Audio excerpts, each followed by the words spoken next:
Welcome back. In today's session, we'll learn about Python's emulating switch in Python. Unlike many programming languages, Python doesn't have a built-in switch statement, but don't worry.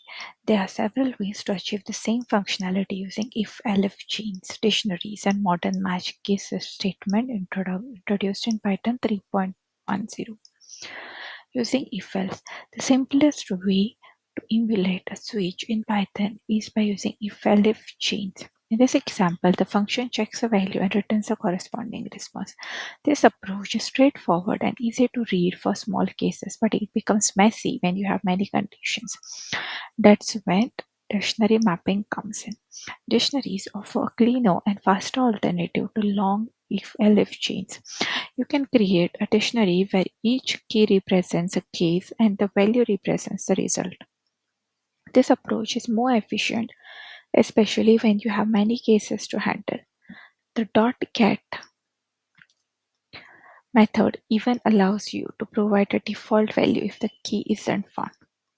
Using functions and dictionaries, you can take dictionary approach even further by mapping functions instead of plain values. This makes your code modular and reusable. Here, each key is linked to a function and the selected function is executed dynamically. It's a powerful way to simulate a switch statements. Using match case. Starting with Python 3.10, we now have the match case statement, a modern built-in replacement for switch. The syntax is clear, compact, and supports powerful pattern matching, not just fixed values. It's the closest thing Python has to a real switch statement. When to use each approach? Use if-elif for short, simple conditions and quick and easy. Use dictionary mapping when you have many static cases. Use function mapping for modular reusable designs and use match case if you are on Python 3.10 or above and want advanced matching features. Let's summarize. Python doesn't include a built-in switch statement. We can emulate switch behavior using if-elif dictionaries or match case.